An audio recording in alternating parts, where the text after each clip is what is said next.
Today's big question: why didn't the United States nuke Tokyo in World War II? As a kid, I always questioned why Japan wasn't nuked more than once. I mean, it seemed like the obvious thing to do at the time, but we only nuked Nagasaki and Hiroshima. Why not Tokyo? And turns out, there's a very good reason for this. The United States had grander plans for Japan, plans that involved a lot of nukes. But first, what is up with my hair? It's been a wild ride so far in 2023, and if you're noticing some changes, that's because I'm experimenting in the studio. I've decided to grow my hair out. I haven't done that since I was in middle school. But the way it looks now is just a fluke.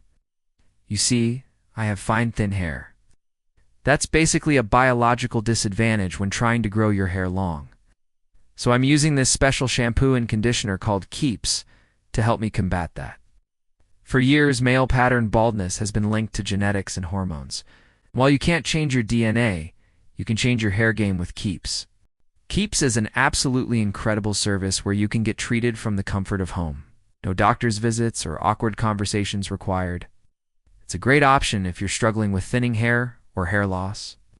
So if you want to take control of your hair, go to the link in the description below and get started with Keeps today. Alright, so in the Pacific theater of World War II, the Allies were engaged in a massive battle against Japan.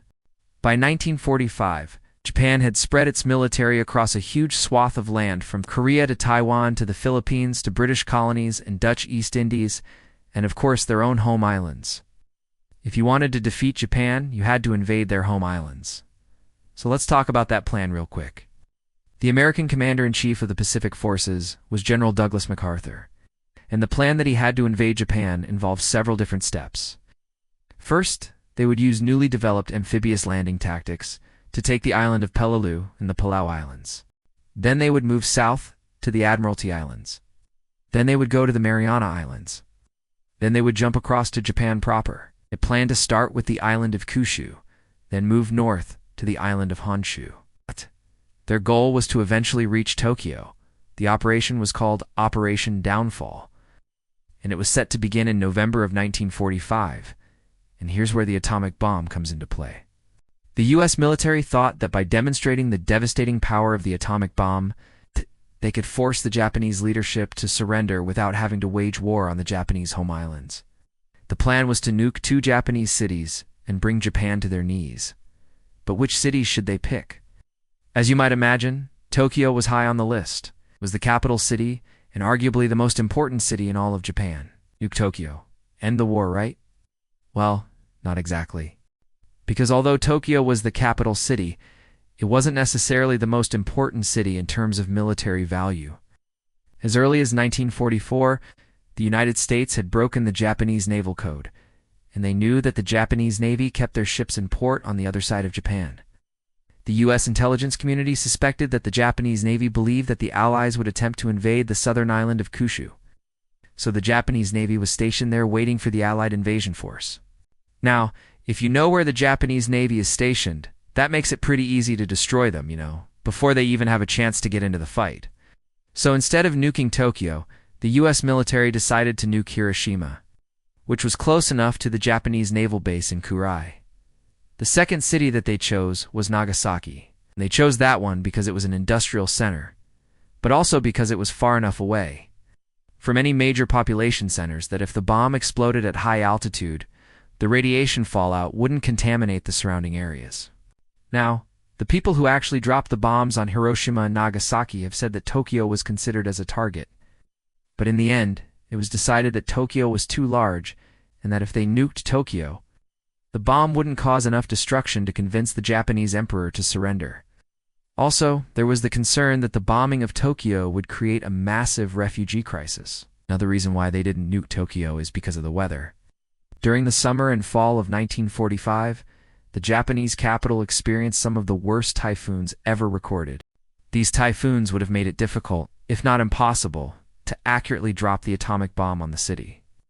I mean, Hiroshima was originally supposed to be bombed in early October, but the mission was delayed because the weather was so bad. Now, the third reason is kind of silly, but it's true. When planning out the bombings, the U.S. military needed to consider how long it would take the Japanese leadership to learn about the first bombing and then make their decision on whether or not to surrender. They realized that with the technology of the time, it would probably take about a week for the news to reach Tokyo, and another week for the Japanese leadership to make their decision. If they nuked Tokyo on the first try, that wouldn't give the Japanese leadership time to figure out what was going on. So they wanted to hit Hiroshima first, give the Japanese leadership a week or so to figure things out, and then nuke Nagasaki. In the end, it worked. On September 2nd, 1945, Emperor Hirohito announced Japan's surrender over the radio.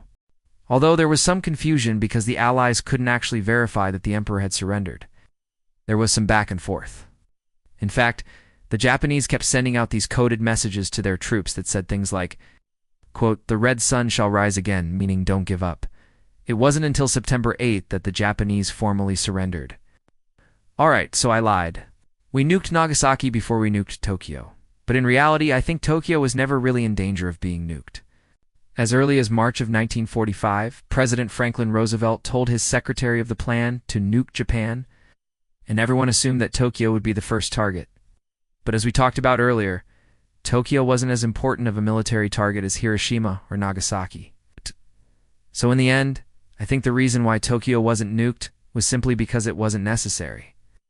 If you have two targets, and one of those targets will definitely end the war, why bother wasting a perfectly good atomic bomb on a third target?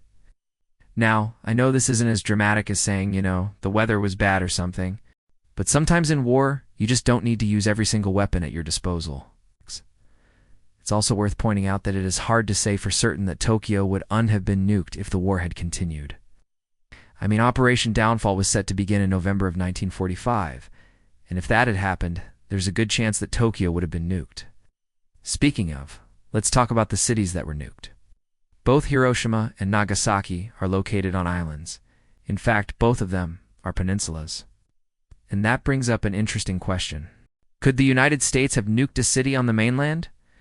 Technically, the answer is yes, they could have. I mean, the components of the first atomic bomb were brought to Los Alamos, New Mexico by train, and the components of the second bomb were brought to Wendover, Utah by train. So it was totally possible for the U.S. military to transport the necessary materials to a remote location on the mainland and then nuke a city like Dallas or Houston or Cleveland. But the downside of doing that is that they would have contaminated a large portion of the United States with nuclear fallout. Radiation doesn't travel well through soil. If they could have detonated the bomb above ground in a large open field, they could have limited the fallout to the immediate area.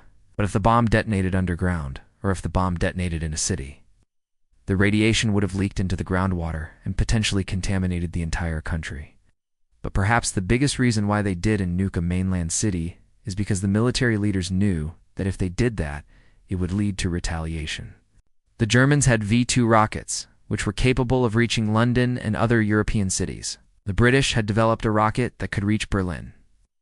And the Japanese had developed a rocket that could reach various parts of China. But none of those weapons were anywhere near as deadly as the atomic bomb.